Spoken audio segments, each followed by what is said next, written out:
Y bueno, este es el taller introductorio de análisis con perspectiva de género. Xochimilco, trabajo en la UAM Xochimilco.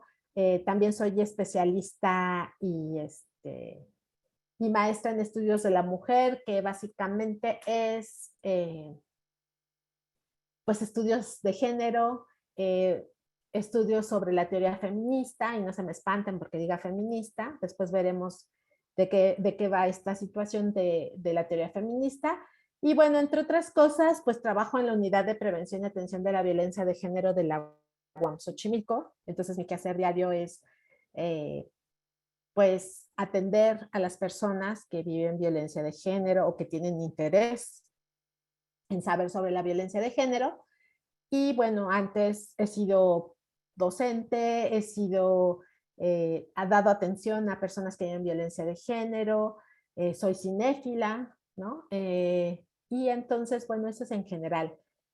Pues todo este rollo para decir que vamos a revisar algunos conceptos básicos desde la perspectiva de la teoría feminista. Y les digo, no se me espantan porque luego decimos feminista y dicen, ay, esas que rompen los vidrios. Eh, y bueno, estos conceptos nos van a servir para después analizar algunos materiales audiovisuales, ¿no?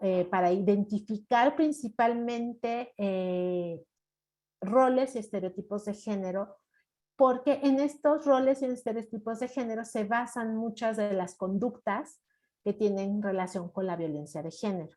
Entonces, es importante en términos generales también porque a partir de junio del año pasado, la Ley General de las Mujeres para Vivir Libres de Violencia se agregó a partir de esto que ustedes seguro conocieron como propuesta Ley Olimpia, se agregó como un ámbito de violencia de género, el digital y el mediático.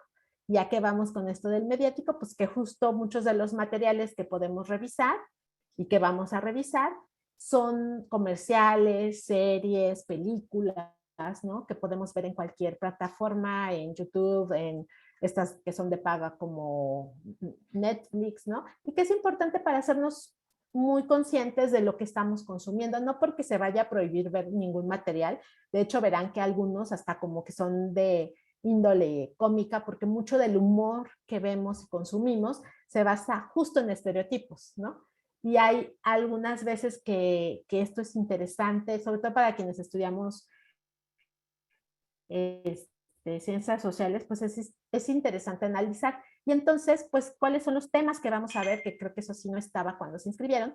En un primer momento, hoy vamos a ver el punto 1.1, que es sexo-género, pero además con otros conceptos que están como alrededor, ¿no? Y vamos a ver conceptos básicos de la teoría feminista. Esto, sí, aclaro, es desde las teorías feministas, ¿no? Lo que vamos a ir viendo. Ya si ustedes quieren ir profundizando, pues pueden pedir que les demos, bueno, que les dé bibliografía para que vayan leyendo lo más a profundidad. Y bueno, estos son los temas: división sexual de trabajo, roles de género, estereotipos de género, relaciones de género y perspectiva de género. Y también vamos a ver una segunda parte que tiene que ver con el análisis, que son todas las categorías, ¿no? ¿Qué podemos decir de los personajes, la situación que estamos observando y cómo la vamos a analizar, ¿no? Aquí tienen, por ejemplo, serie, película, programa, clip. O sea, hay cortos, hay todo tipo de materiales audiovisuales que podemos nosotros y nosotras analizar. Y luego también tenemos esta parte de jengibre, siempre es muy útil, ¿no? Que es la que ven aquí, ¿no? Que nos dice identidad, orientación, sexo y expresión de género, ¿no? Y entonces empecemos por la identidad de género. ¿Quién soy? ¿No? En este caso, soy un hombre, soy una mujer, no soy ninguna de las dos, ¿no? Como yo me estoy identificando, ¿no? Aquí puse mujer cis o trans, ¿no? En el sentido de que, bueno, justo lo que tiene que ver con sexo es no solo los genitales, aunque aquí pues la galleta le pusieron en los genitales, ¿no? Porque son características secundarias, ¿no? Que nos van a dar pauta para saber, y que cuando un bebé o una bebé nace, ven los genitales y dicen es niño o es niña, ¿no? Y hay personas Ante esa situación, pues les ponen nombre femenino y al final de cuentas dicen, no, yo no, justo en esta parte de la identidad, yo no soy una mujer, yo soy un hombre, ¿no? O no soy ninguna de las dos posibilidades, ¿no? Estas personas que decía alguna de ustedes, no binarias, ¿no? O sea, no, no soy hombre, no soy mujer, yo soy un ser, ¿no? Yo tenía una amiga que decía, yo soy un ser vivo y está bien, ¿no? Entonces, esa es una, digamos, de los conceptos que creo que es importante diferenciar, ¿no? La identidad de género tiene que ver con esto, ¿no? Si yo me vivo como mujer, yo me vivo como hombre, sea de forma que coincide con mis genitales o no, o yo no me identifico con ninguno de los dos, ¿no? Y luego está la orientación sexual, que me atraen los hombres y entonces puedo caer en esta categoría de heterosexual, ¿no? Pero si yo soy una mujer que me siento atraída y me relaciono afectivamente con otra mujer, entonces podría caer en esta categoría de homosexual, ¿no? Aunque ahí sí hay que aclararlo, hay cuestiones incluso políticas que después si quieren podemos conversar, y así sucesivamente, ¿no? Asexual, pues no, no me relaciono. Bisexual, pues me relaciono con hombres y mujeres indistintamente o con personas, ¿no? En general.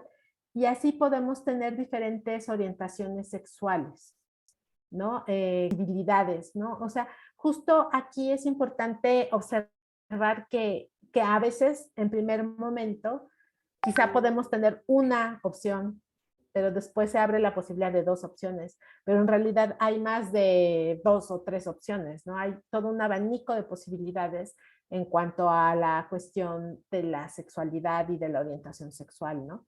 Entonces, les digo, esta parte de los seres humanos de no poder, no categorizar, porque así aprendemos el mundo, nos lleva a esto, ¿no? Y yo siempre les digo, no, no, quizá no sea tan malo categorizar como malo es que una vez categorizada, yo hago valoraciones, ¿no? Por ejemplo, para mí cualquiera de estas orientaciones es igualmente, vamos a llamarlo pues posible, ¿no? Está bien, pero habrá quienes les parezca muy extraño a alguien que es homosexual y digan, no, es que eso no es posible, es que eso no es natural, es que eso no está bien.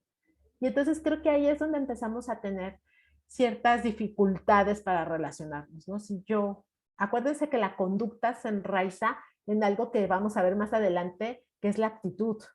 O sea, lo que soporta mi conducta es la actitud. Y si mi actitud, que está conformada por lo que yo creo y cómo yo valoro las cosas del mundo, pues si mi actitud es negativa hacia las personas homosexuales, voy a ser una persona que probablemente rechace a esas personas y cometa actos de discriminación, por ejemplo, ¿no? Entonces, estas posibilidades, pues siempre hay que considerarlas y hay que, pienso yo, respetarlas, y pensar que hay muchas posibilidades, no solo una. Digo, mi orientación sexual será muy mía y podrá ser no la de la persona que está junto a mí, ¿no? Entonces, eso es una cuestión importante. Expresión de género, que tiene que ver con cómo me visto, cómo me muevo, ¿no? Cómo me comporto socialmente, ¿no? Y por último, que es mucho de lo que decíamos en la conversación, cuando empezamos a hacer la plenaria sobre lo que ustedes habían discutido en grupo, ¿no? O sea, las mujeres se visten con vestidos rosas, los hombres con pantalones y de azul, ¿no? Las mujeres movemos mucho las manos y los hombres no, son más, como más inamovibles o se mueven menos, ¿no? Y su expresión y su voz siempre es ronca, ¿no? Y las mujeres siempre tenemos que tener voz dulce y ser muy dulces con las personas, ¿no? Entonces, todo esto es expresión de género. Y cuando vemos que un hombre mueve mucho las manos, decimos, ay, caramba, ese muchacho es raro, ¿no?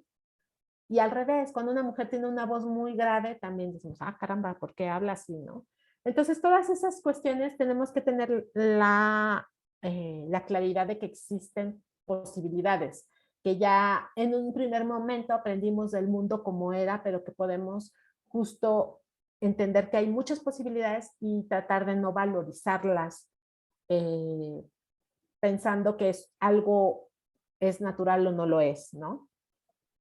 Entonces, en ese sentido, justo va esta, digamos, esta aclaración de conceptos relacionados con género, porque creo que es importante que vayamos pues teniendo este tipo de alineación de lo que estamos entendiendo unos y otras. Por supuesto que esto falta muchísimo, pues discutirlo, hablarlo eh, en muchos espacios. Entonces, creo que hasta aquí podemos como poner una alineación de entendimiento, ¿no? De poder entender qué es cada cosa y después centrarnos justamente en lo que tiene que ver con el sexo, ¿no? Porque no sé ustedes, pero yo he escuchado mucho que hablamos de sexo y entonces decimos es macho o es hembra, ¿no? Entonces, creo que ahí también hay que romper un poco esta idea de que solo hay penes, vulvas y vaginas, ¿no? Hay también una posibilidad, y les quiero compartir a ver si lo logro, un clip justamente que tiene que ver con esto. Es un fragmento de un video un poco más amplio. Ay, esto que no se deja. Y bueno, los Diversidad dejo. sexual están en boga tanto en el plano nacional como internacional. En Chile, Latinoamérica y en el mundo en general se conciben solamente dos sexos y dos géneros que son diferentes y complementarios. Esto generalmente se denomina sociedad binaria. Se normalizan solo dos opciones, masculinos y hembras femeninas. ¿Qué es sexo? En general, se define a través de las características cromosomáticas, gónadas y genitales. La existencia del macho y de la hembra se menciona comúnmente, pero también existen las personas intersex, quienes han sido largamente invisibilizadas y vulgarmente llamadas hermafroditas. Lo primero que se viene a la mente es una persona que tiene pene y vagina al mismo tiempo.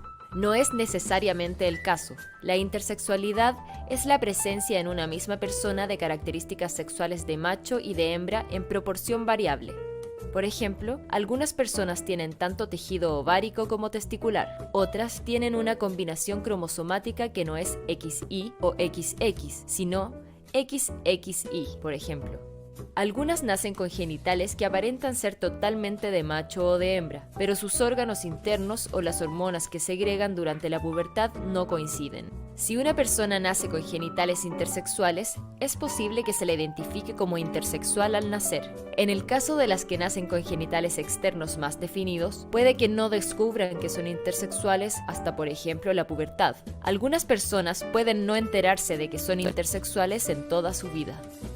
Antes, cuando nacía un bebé intersexual, el doctor y la familia decidían un género y un sexo. Era habitual que se practicara una cirugía en sus genitales y que se administraran hormonas de macho o hembra en la pubertad. Pero algunas veces el sexo y o género que habían elegido no coincidía con la identidad que desarrollaba la persona. Por eso, cada vez más, se considera que las intervenciones médicas deberían posponerse hasta que las personas intersexuales decidan con qué género y sexo se identifican y si desean seguir un tratamiento o no. Entonces, cabe recalcar que la intersexualidad no es una orientación sexual o expresión de género, no es una condición médica, desorden, discapacidad ni patología, solo es una diferencia tal como lo son la altura, color de pelo, etc. ¿Cuántas personas Ok, lo que se considera y espera de lo masculino y femenino, en donde lo femenino es impuesto a la hembra y lo masculino al macho? Cuando hablamos de hombre y de mujer, Nos estamos refiriendo a géneros, no sexos. El género es una categoría que abarca varios aspectos del ser humano. Por ejemplo, entre los rasgos que se esperan del hombre están cómo debe moverse, hablar, caminar, vestirse, vivir sus emociones, qué habilidades físicas y mentales debe desarrollar, las tareas que debe desempeñar, los gustos que debe tener, entre otros. Lo mismo ocurre para la mujer. Actualmente, el género también está sometido a una mirada binaria, es decir, se espera que lo femenino y masculino sean diferentes y se complementen. Muchos discursos defienden esta visión binaria basándose en la biología, pero en realidad, en la mayoría de los casos, pertenecen a una postura tradicional que se resguarda en hechos supuestamente objetivos, pero que finalmente corresponden a características socioculturalmente construidas. Cabe destacar que lo biológico siempre estará sometido a la observación, análisis e interpretación de los seres humanos y a la carga valórica que le atribuyamos. De hecho, existe. Bueno, hasta aquí es el fragmentito del video. Les digo, son videos muy interesantes y muy largos. Y bueno, justamente la idea es entonces entrarle a esto de qué es el género y qué es el sexo, ¿no? Ya estábamos viendo que el sexo tiene que ver con cromosomas, con gónadas, con los caracteres secundarios, ¿no? Como pueden ser pene y vagina, y que hasta no hace mucho tiempo las personas pensaban que solo había dos posibilidades, ¿no? Macho o hembra, y que en un tiempo medianamente reciente, pues se ha visto que no, que hay personas intersexuales, ¿no? Y entonces eso nos abre el abanico de posibilidades también en lo que se refiere al sexo.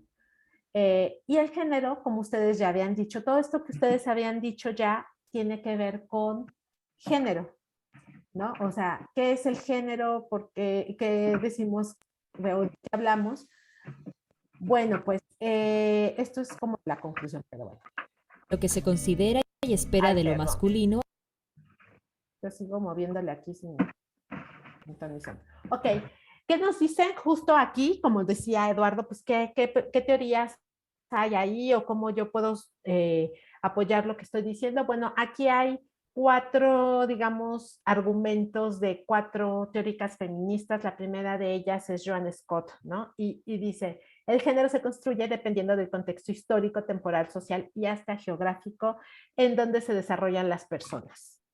Es decir, algo que usted, pues tiene que ver con algo histórico, ¿no? O sea, tiene que ver algo que tiene relación con el tiempo, con la sociedad, con la cultura que estamos viviendo, ¿no? Por ejemplo, en los años 50, una mujer podía estudiar esta carrera de secretaria, pero a lo mejor pensar que una mujer iba a estudiar una ingeniería era como un poco loco, ¿no? Una locura.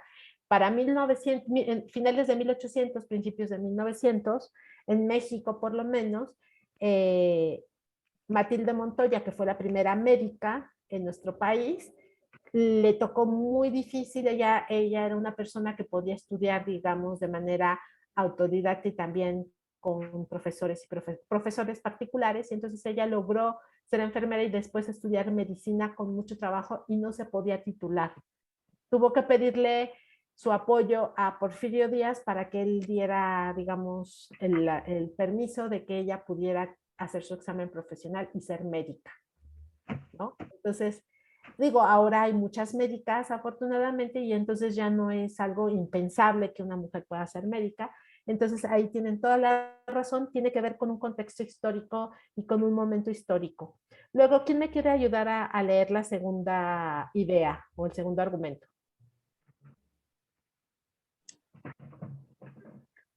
Yo, maestra. Adelante, por favor. Las normas que rigen el sexo y la procreación mediante la intervención social. Gail Rubin. Ajá, esto nos dice Gail Rubin, ¿no? Que ella es la que justo habla de esto del sistema sexo-género, ¿no? Dice normas que rigen el sexo y la procreación mediante la intervención social, ¿no? Esto es, digamos que la realidad la aprendemos y entendemos a partir de los sentidos, pero también hay un proceso de percepción que tiene que ver con lo social, ¿no? yo siempre pongo el ejemplo de las arañas, ¿no? O sea, cualquiera de nosotras y nosotros puede ver una araña. La interpretación, o sea, la percepción social que tenemos de esa araña, lo que hemos aprendido, es lo que nos va a dar, digamos, nos va a llevar a actuar de una manera u otra, como que si la tomo con las manos y digo, ay, qué bonita está, o como si la piso, porque me da miedo. O sea, es la misma araña, pero la percepción que tenemos cada uno, cada una de nosotras es distinta porque está permeada por una cuestión social. El género, digamos, también tiene ese efecto en cuanto a lo que tiene que ver con el sexo, ¿no? O sea, el sexo, el pene, la vagina está ahí. Isae, ahorita les digo dónde. Eh, Ahí está, ¿no? O sea, justo nosotras o nosotros tenemos cierta idea de lo que implica tener pene o tener una vulva vagina. Incluso podríamos tratar de no considerar que existen personas que tienen ambas posibilidades, ¿no? Y entonces, estas normas pues nos dicen cómo debemos actuar de acuerdo al sexo, a la procreación y también, digamos, cómo debemos movernos en el mundo, ¿no? Porque ahorita como estoy compartiendo ¿Puedo? pantalla, no. Sí, La construcción social de la diferencia sexual basada en un conjunto de valores, prácticas y estereotipos introyectados por los individuos desde su nacimiento. Marta Lamas. gracias. Sí, justo Marta Lamas habla de esta diferencia, digamos, de esta construcción social de la diferencia sexual. O sea, el tener pene o vagina ya tiene un impacto en la persona y cómo la persona esa persona va a ser vista en una sociedad, ¿no? ¿Qué le toca en cuanto, o sea, cómo se le va a valorar, cómo se le va a concebir, ¿no? ¿Qué debe de hacer? Todo esto que ustedes ya habían dicho, ¿no? Y que esto lo aprendemos desde muy pequeños y pequeñas, ¿no? Digamos que una de las situaciones es que a veces la diferencia sexual o la diferencia en general desemboca en una desigualdad. O sea, no está mal ser distintos o distintas, diferentes. Lo que me parece a mí que sí está mal es que por ser diferentes nos traten de manera inequitativa o discriminatoria, ¿no? O sea, y no solo hablemos de género, sino hablemos de muchas otras variables o características, ¿no? Entonces, por favor. Conjunto de oposiciones binarias metafóricamente asociadas. Sherry Ortner. Sí, Sherry Ortner tiene un texto muy interesante que se llama ay, lo que, ay, perdón, se me fue, pero tiene donde relaciona a las mujeres con la naturaleza y a los hombres con la cultura. Y esto dice tiene diferencias en sus en cómo se valoran, ¿no? Por mucho tiempo históricamente se ha despreciado, digamos de alguna manera, estos sistemas de producción han despreciado la naturaleza, ¿no? No les tienen respeto ni valor a la naturaleza, o sea, dicen hay un bosque, hay que talarlo y poner una planta de lo que sea, ¿no? Una fábrica de lo que sea, o bungalows para que ahí vengan los turistas y las turistas, ¿no?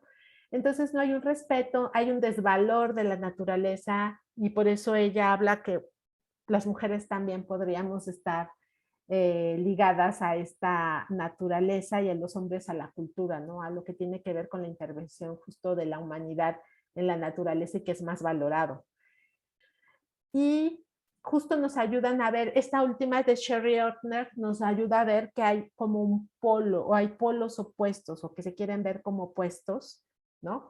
Hombres, mujeres, y lo que me parece a mí de repente un poco más grave es que no son horizontales, sino que son verticales, ¿no? Y se valora más ciertos atributos, por ejemplo, la valentía, que se considera propio de los hombres, y entonces con esta cuestión bipolar, ¿no? Polarizada, entonces si tú eres mujer, no debes de tener las características que están ligadas a los hombres y a la inversa, ¿no? Somos distintos y estamos como en esos dos polos, y si una mujer se muestra valiente, quizá sea mal vista, mal valorada, porque eso no es propio de